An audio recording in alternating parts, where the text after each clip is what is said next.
Alfred Cohen arrived in Paris at the end of 1949, enrolled in one of the famous art schools, the Académie de la Grande Chaumière. He painted nudes, interiors, portraits, and the city.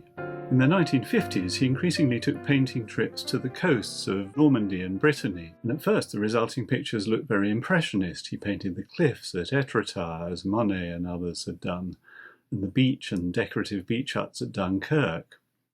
But then something happened. This atmospheric painting from 1957 is of a port in Brittany called Lorient, seen at night from another port across the estuary. The composition has become more abstract. He becomes more interested in the geometric structures of the docks and the grids and shapes they make. Rather than cliffs and beaches, this is an entirely man-made seaside. What's especially striking here is how the geometric patterning is projected outwards from the docks and affects the handling of sea and sky too. The technique has some relation to the tachism in France of the 1940s and 50s, the European version of abstract expressionism, which was practiced by artists like Sam Francis, who Alfred knew. Francis, in fact, had advised him to go abstract. And here you can see him exploring abstraction.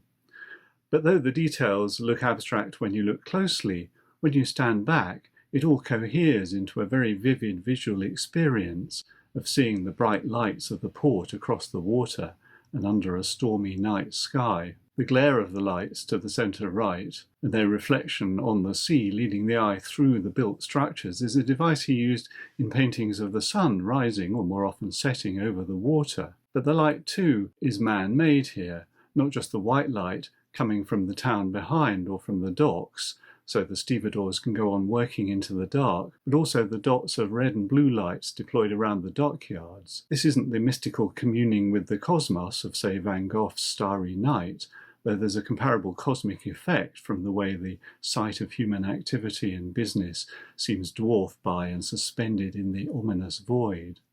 Instead of the telltale Monet squiggle of yellow or orange conveying the reflection of sunlight or moonlight in the rippling water, it's the glare of those lights dazzling in the darkness that Alfred picks out, and how that glare makes its own almost tangible shapes.